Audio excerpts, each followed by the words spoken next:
अस्सलाम वालेकुम dear students.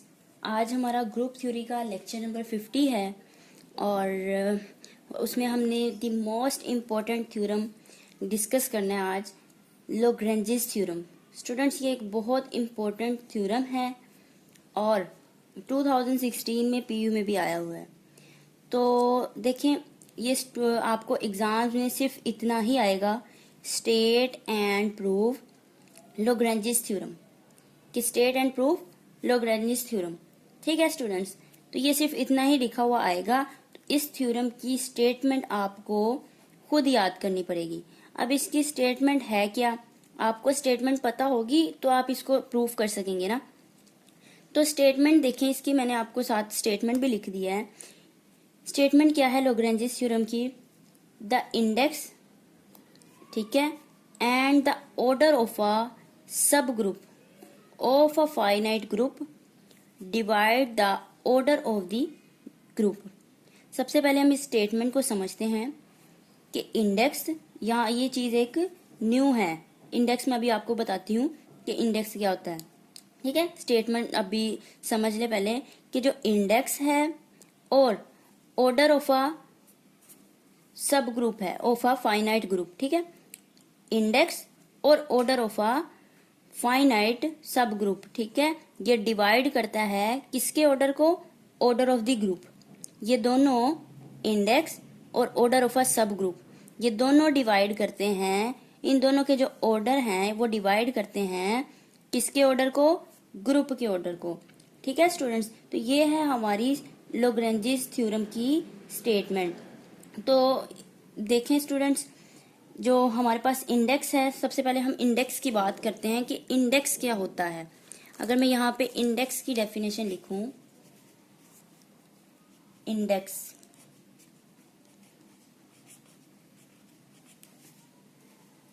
तो इंडेक्स होता है हमारे पास the number of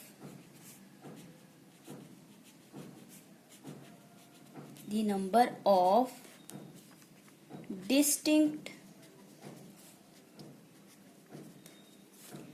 co-sets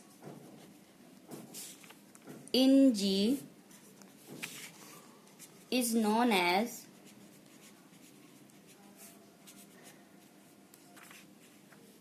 index of H in G। ठीक है स्टूडेंट्स, तो इंडेक्स की डेफिनेशन क्या है? The number of distinct coset, मुख्तलिफ कोसेट की जो तादाद है जी के अंदर, जी हमारे पास कोई सा सेट है, वो कहलाती है, is known as index of H. ठीक है, एच अब क्या है? वो एच जी का सबसेट होगा। ठीक है, तो number of distinct coset in G is known as index of H in G. ठीक है, ये तो स्टूडेंट्स हो गए हमारे पास इंडेक्स की डेफिनेशन। अब हम बात करते हैं डिस्टिंक्ट कोसेट की, कि यहाँ पे डिस्टिंक्ट कोसेट से क्या मुराद है। तो स्टूडेंट्स, जिन्होंने मेरा लेक्चर नंबर 48 सुना है, वहाँ पे हमने तो कोसेट के बारे में डेफिनेशन वगैरह पढ़ ली हुई हैं। तो जो स्टूडेंट्स मेरे चैनल पे न्यू हैं या जो मेरी वीडियो पहली बार देख रहे हैं, तो चूंकि ये मोस्ट इम्पोर्टेंट थ्योरम है, तो उनके लिए मैं यहाँ से फिर से एक बार एक्सप्लेन कर देती हूँ कोसेट को, कि देखें कोसेट क्या होता है। अगर डिस्टिंक्ट कोसेट की बात की जाए तो फर्ज कर लेते हैं, सबसे पहले मैंने एक सेट लिख लिया जी। मिसाल के तौर पर मैंने क्या किया, एक सेट लिख लेती हूँ जी, उसके एलिमेंट हैं 1, -1, एओटा, माइनस एओटा। एंड अगर इसी सेट में से मैं एक सेट लिखूं एच, उसको नाम दे देती हूँ, जो कि जी का क्या होगा? सबसेट होगा। तो मैंने लिख लिया 1 और -1। ठीक है, कोई सा भी आप लिख सकते हैं, तो मैंने 1 और -1 ले लिया। अब अगर हम अपने सेट के कोसेट बनाएं, ठीक है, कोसेट देखिए कैसे बनाएंगे। अगर इन जनरल कोसेट को लिखा जाए, मैं लेफ्ट कोसेट की बात कर रही हूँ स्टूडेंट्स, अगर मैं लेफ्ट कोसेट लिखूं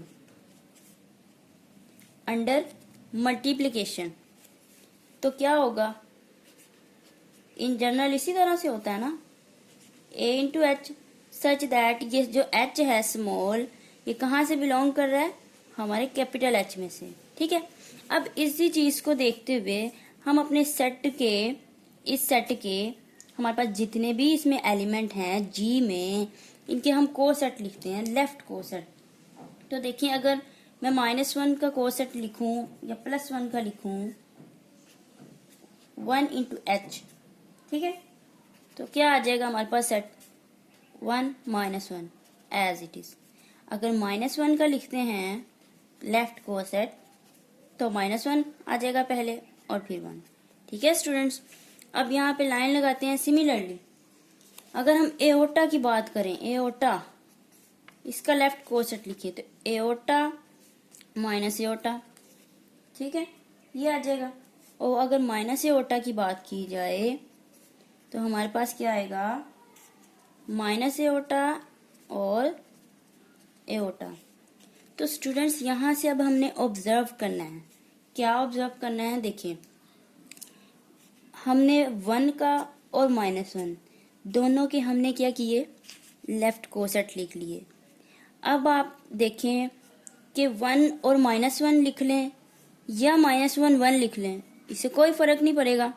सेट के एलिमेंट्स, सेट का जो हमारा ऑर्डर है वो सेम ही रहेगा, एलिमेंट सेम है, ऑर्डर भी सेम है। ठीक है, तो इसका मतलब हुआ कि जो हमारे पास 1 का कोसेट है वो बराबर है -1 के कोसेट के।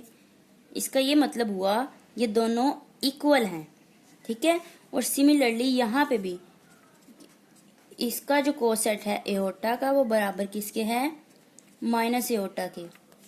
ठीक है स्टूडेंट्स, तो अब यहाँ से ऑब्जर्व ये हुआ कि हमने 4 तरह से कोसेट बनाए, लेकिन हमने देखा ये दोनों तो सेम है, ये भी सेम है।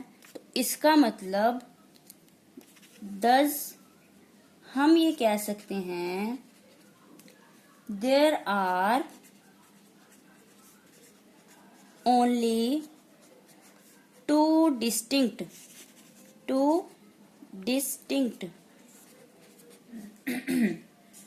कोसेट्स। यहाँ पे सिर्फ 2 ही मुख्तलिफ कोसेट हैं। कौन कौन से हैं, कोई भी ले लें, एक ये है और दूसरा ये है।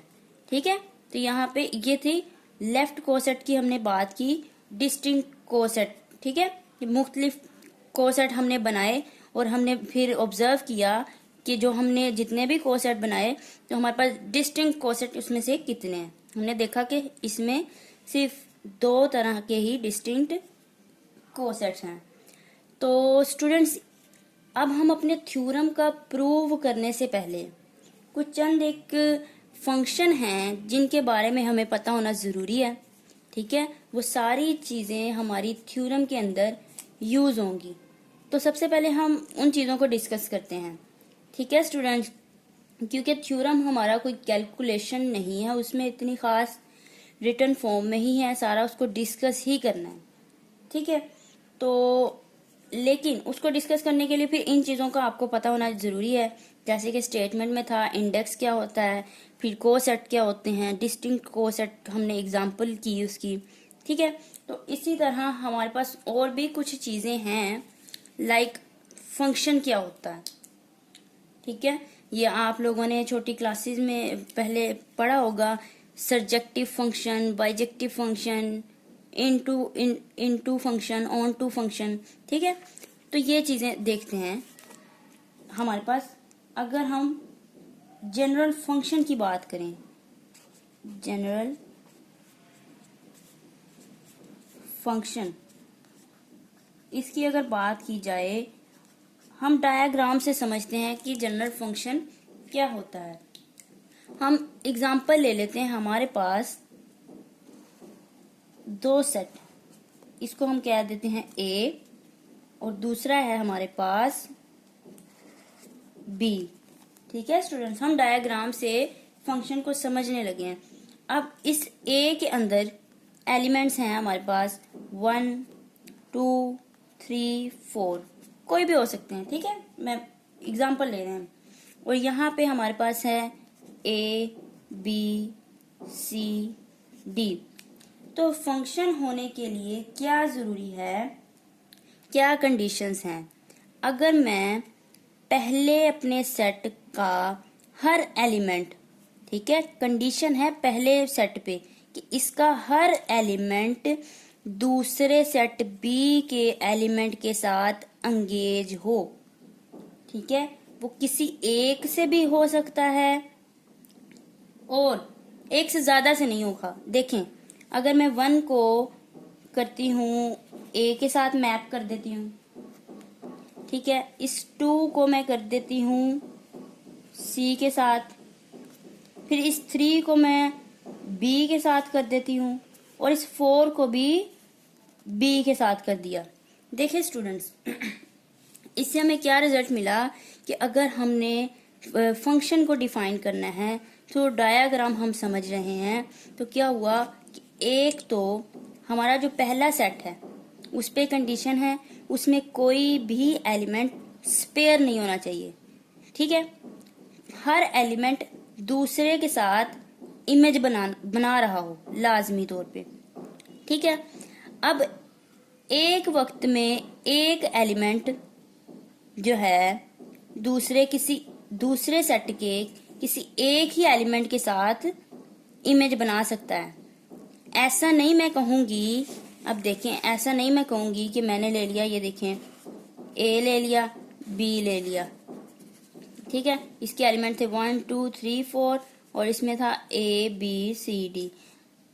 अब मैं ऐसा नहीं कह सकती कि 1 को इमेज बना रहा है ए के साथ भी और 1 इमेज बना रहा है डी के साथ भी, ऐसा नहीं होना चाहिए, ठीक है, यह फिर फंक्शन ही नहीं रहेगा। फंक्शन की कंडीशंस हैं, एक तो पहले सेट में कोई भी एलिमेंट स्पेयर ना हो, दूसरा हर सेट एलिमेंट जो है दूसरे किसी एक के साथ ही इमेज बना सकता है, ठीक है, और दूसरे सेट पे कोई कंडीशन नहीं है, दूसरे सेट में स्पेयर एलिमेंट हो सकते हैं। तो ये है हमारे पास फंक्शन। अब ये तो हो गया फंक्शन।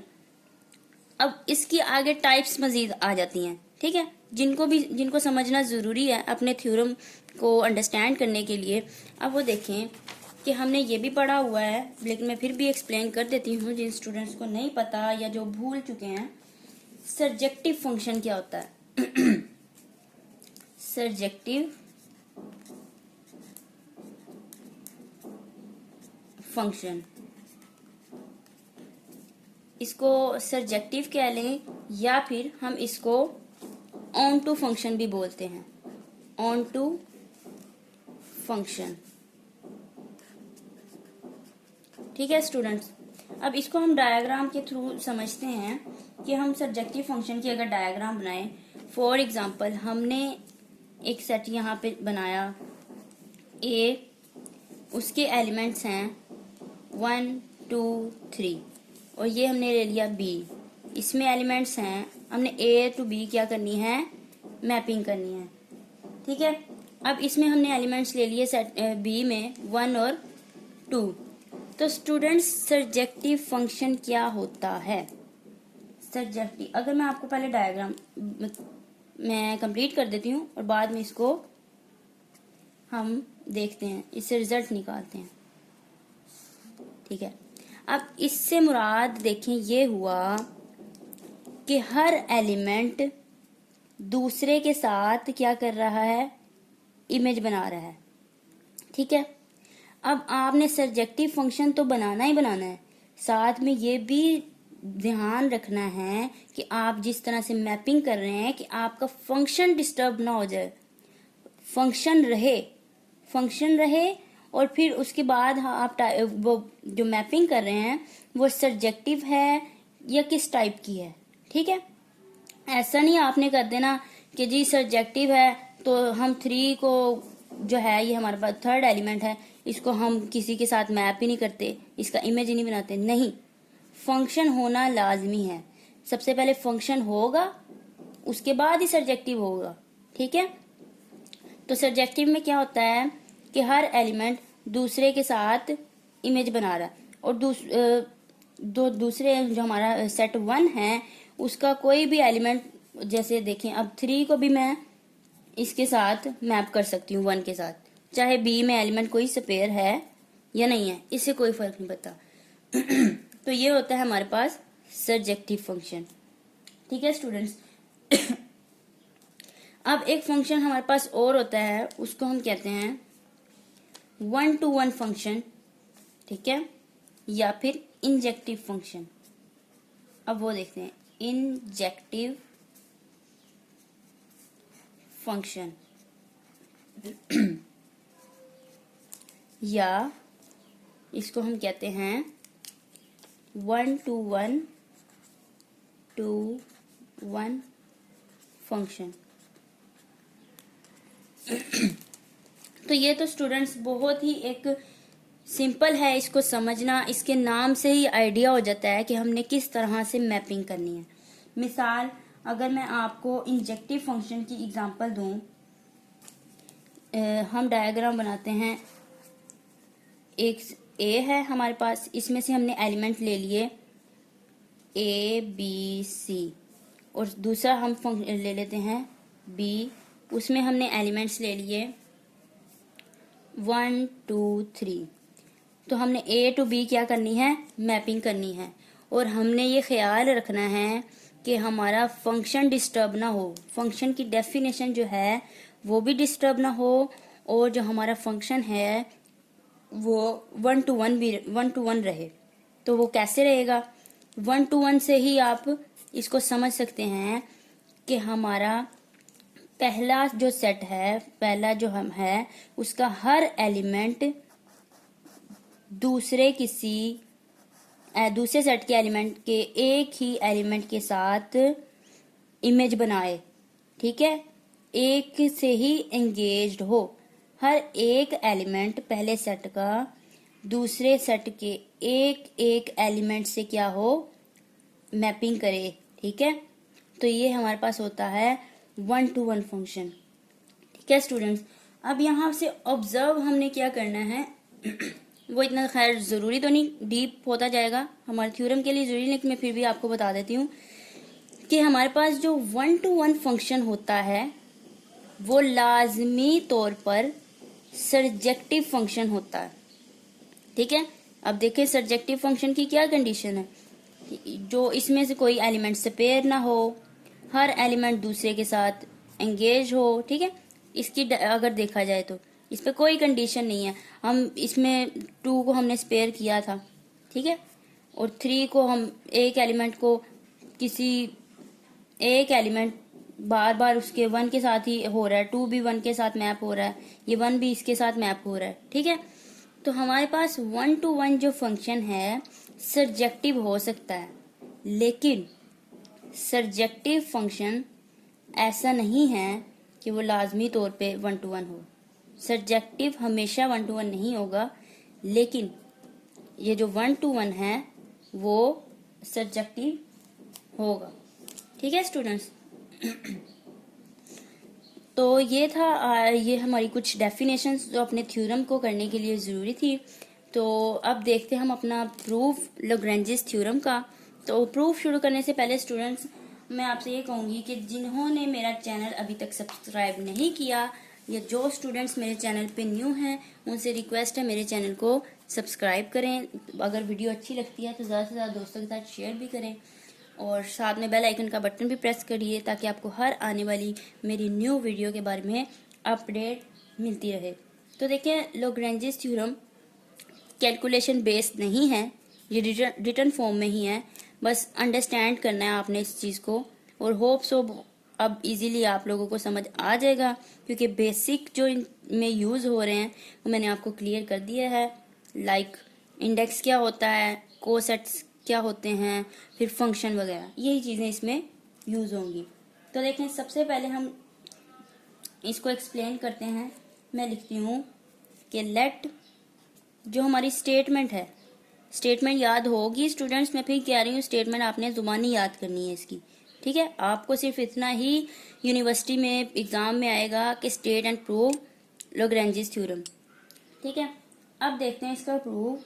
सबसे पहले जो चीज़ हमें गिवन है उसको हमने जो काम करना है उसको हम यहाँ पे एक्सप्लेन करते हैं कि लेट किया G be a finite group, G be a finite group, G कोई सा क्या है, फाइनाइट ग्रुप है, और साथ में उसका ऑर्डर भी बता देते हैं, ऑफ ऑर्डर एन। ऑर्डर क्यों हम बताने लगे हैं, क्योंकि हमने हमारी स्टेटमेंट में है कि जो इंडेक्स है और ऑर्डर ऑफ सब ग्रुप है, दोनों क्या कर रहे हैं, ग्रुप के ऑर्डर को डिवाइड कर रहे हैं। तो ऑर्डर पता होगा तो फिर हम ये शो करेंगे ना ऑर्डर को डिवाइड कर रहे हैं। तो हमने क्या किया, लेट कर लिया जी जो है फाइनाइट ग्रुप है ऑर्डर एन का, ठीक है। अब सबसेट की बारी, सब ग्रुप की बारी आ गई। लेट किया एच जो है, एच बी आ सब ग्रुप, एच बी क्या है, एक सब ग्रुप है। साथ ऑर्डर बता देते हैं, ऑफ ऑर्डर एम, उसका ऑर्डर क्या है, एम है। अब हमें पता है सिंस हमारी स्टेटमेंट में गिवन है, since the order of G, order of G, G का जो ऑर्डर है वो फाइनाइट है, order of G is finite, so the collection, हम कहेंगे सो द कलेक्शन, हमारे पास जो कलेक्शन है, किस चीज की कलेक्शन, लेफ्ट कोसेट्स की, A1H, A2H and so on, AKH, subscript में K और H, of all the distinct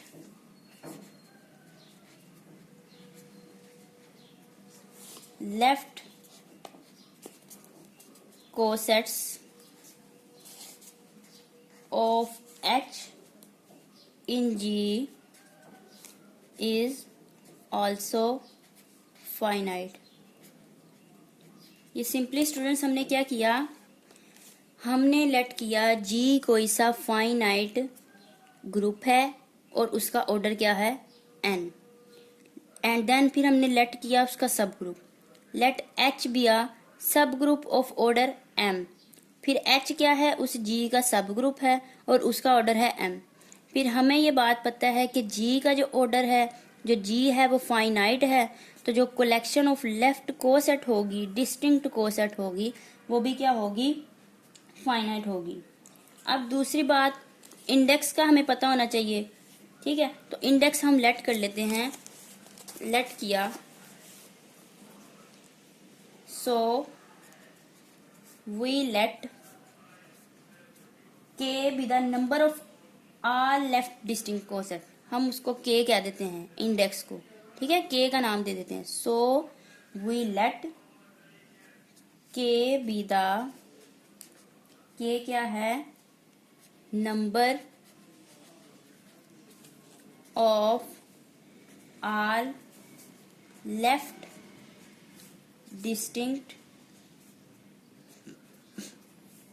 cosets of H in G, ठीक है स्टूडेंट्स। हमने क्या किया, हमने लेट कर लिया कि जो हमारे पास K है, इंडेक्स को हमने K का नाम दे दिया कि जो K है, K क्या है, number of all left distinct cosets of H in G। तो 10, फिर हमने बता दिया जी, और ये हम इसको ऐसे लिख सकते हैं, के क्या है, इंडेक्स है, जी कोई सा ग्रुप है और एच उसका सब ग्रुप है, इनका जो इंडेक्स है वो क्या है, के है। अब सारा कुछ तो हमने लिख लिया, एक्सप्लेन कर दिया। इसका क्या मतलब हुआ, इसका मतलब हुआ हमें क्या चीज प्रूव करनी है, हमें तो प्रूव करना है we are to prove that M divides N, M divides N and K divides n।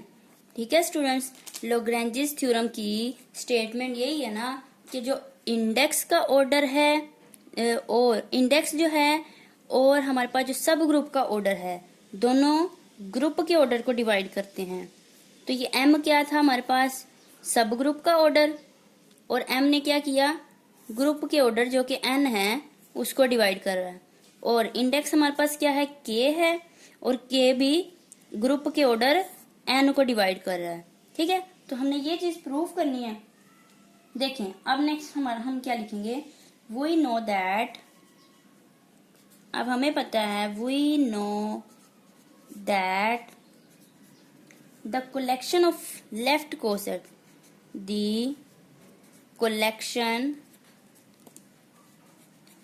Of left cosets form a partition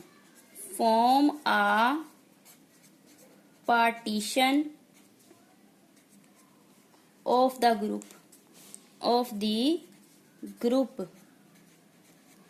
अब स्टूडेंट्स ये चीज भी पार्टीशन क्या होती है, ये पार्टीशन भी हमने सीखी थी अपने लेक्चर में। ठीक है, लेकिन जिन स्टूडेंट्स को नहीं पता उनके लिए मैं फिर एक बार थोड़ा सा एक्सप्लेन कर देती हूँ। देखें हमें पता है, मैंने क्या लिखा है, we know that the collection of left coset form a partition. That is, एक मिनट मैं अभी आपको इसको एक्सप्लेन करती हूँ पार्टीशन को। दैट इज पार्टीशन क्या किस तरह होती है कि अगर पहले नंबर पे हमारे पास क्या होता है, अगर हम अपने सारे लेफ्ट कोसेट्स का यूनियन ले लें, ये आई क्या है, आई 1 से k तक है, यूनियन ले लें तो वो g के बराबर होगा। ठीक है, ये पार्टीशन है पहली। और दूसरे नंबर पे पार्टीशन क्या है हमारे पास, अगर a i h और इंटरसेक्शन लें a j h की, तो क्या होता है, फाई के बराबर होता है। इसका मतलब लेफ्ट कोसेट हमारे पास जो ए आई एच है, यानी कि इससे मुराद है कि दो डिस्टिंक्ट कोसेट हैं, ए आई एच और ए जे एच। ये दो डिस्टिंक्ट कोसेट हैं, इनकी हमने इंटरसेक्शन ली तो ये फाई आती है। ठीक है स्टूडेंट्स, और कंडीशन है कि ये आई और जे हैं वो बराबर नहीं है। ठीक है, ये होती है पार्टीशन। ये आपको जो मैंने एग्जांपल दी है उस चीज से भी हम सीख सकते हैं, ऑब्जर्व कर सकते हैं। देखिए स्टूडेंट्स, हमने यहाँ पे एग्जांपल जो की अपनी लेफ्ट कोसेट की, अब ये पार्टीशन को भी डिफाइन कर रही है। देखें कैसे, पहले नंबर पे पार्टीशन क्या है हमारे पास, कि अगर हम अपने जितने भी कोसेट हैं, ठीक है, जो हमारे पास कोसेट हैं उनको यूनियन करें तो हमारे पास कितने कोसेट हैं, एक ये है और एक ये है। ठीक है, दो है ना, हमने देखा कि दो ही डिस्टिंक्ट कोसेट हैं। अगर इन दोनों का यूनियन लें, 1 और h का यूनियन लें, i और h, तो हमारे पास देखें 1 -1 एओटा माइनस एओटा। तो अगर हमने देखा, हमने यूनियन लिया, ये यूनियन लिया तो ये किस जैसा बन गया, हमारा जो सेट G था उसके जैसा बन गया ना। तो ये पार्टीशन को पे पूरा उतर रहा है। ठीक है, ये चीज है, वहां पे इन जनरल हमने डेफिनेशन में पढ़ा था। अब ये आपने एग्जांपल से भी देख लिया कि जो अगर हम क्या करें, डिस्टिंक्ट कोसेट को, ये जो हमारे पास कोसेट है उसका यूनियन ले, उसको कंबाइन करें तो हमें G मिलता है। ठीक है, अब दूसरी पार्टीशन क्या है, वो ये है कि दो मुख्तलिफ कोसेट हैं हमारे पास, एक ये है एक ये है, इनकी इंटरसेक्शन अगर लें, अब 1 जो ये है हमारे पास एक कोसेट, एक हमारे पास कोसेट है एओटा एच। ठीक है, इनकी हम इंटरसेक्शन लेने लगे हैं। तो स्टूडेंट्स, इंटरसेक्शन क्या होता है, दोनों में जो एलिमेंट्स कॉमन होते हैं, जो दोनों के कॉमन फैक्टर होते हैं वो हम लिखने होते हैं ना, कॉमन एलिमेंट्स। ठीक है, तो अब देखें ये कॉमन सेंस है, जब दोनों हैं ही डिस्टिंक्ट इनके एलिमेंट्स ही सेम नहीं है तो 5 ही आएगा ना, एम्प्टी सेट ही आएगा ना। ठीक है, तो ये थी हमारी पार्टीशन, जो कि यहाँ पे मैंने क्या इन जनरल लिखा है कि we know that collection of left coset form a partition, partition बनाते हैं। अब वो पार्टीशन क्या है कि अगर लेफ्ट कोसेट जितने हैं हमारे उनका यूनियन लिया जाए तो हमारे सेट जी के इक्वल आता है, अगर इनकी इंटरसेक्शन की जाए तो 5 आती है। 5 क्यों आती है? क्योंकि वो डिफरेंट कोसेट हैं, डिस्टिंक्ट कोसेट हैं। जब दोनों मुख्तलिफ हैं तो उनमें कुछ कॉमन ही नहीं आएगा। ठीक है, तो देयरफॉर ऑर्डर ऑफ ग्रुप हमने ये साबित करना है, ये बराबर है, देखिए ऑर्डर ऑफ AIH। ठीक है, ये बार ऑर्डर को शो करता है, आप बार भी लगा सकते हैं और इस तरह से भी लिख सकते हैं। और ये I क्या है? 1 से लेकर K तक है। ठीक है स्टूडेंट्स, अब नेक्स्ट चलते हैं। अब अगर इस चीज को हम जो समेशन है हमारी इसको ओपन करके लिख लें, एक्सपैंड करके लिख लें, तो दिस इम्प्लाइज हम कह सकते हैं ऑर्डर ऑफ जो ग्रुप है A1H plus A2H plus so on AKH। ठीक है, हमारी समेशन K तक थी तो हमने समेशन को क्या किया? खोल के लिख लिया। इसको हम कह देते हैं, हमारी एक्सप्रेशन क्या है, इक्वेशन ये 1 है। ठीक है, हमें प्रूफ क्या करना है? हम प्रूफ करेंगे यहाँ पे अब। नाउ वी प्रूव दैट, हमने प्रूव ये करना है कि ऑर्डर ऑफ H और order of left coset equal है, ये हमने प्रूव करना है। अब देखें ये चीज हमें ऑब्जर्व भी हो रही है सिंपली, जो मैंने आपको एग्जांपल दी थी। ये देखें हमारे पास H क्या था? G का सब ग्रुप। अगर H का ऑर्डर मैं लिखूं, ऑर्डर ऑफ H वो 2 है। ऑर्डर क्या होता है? Number of elements in a set. तो इसके 2 एलिमेंट्स हैं तो ऑर्डर क्या हुआ H का? 2 हुआ। और अगर लेफ्ट कोसेट की बात की जाए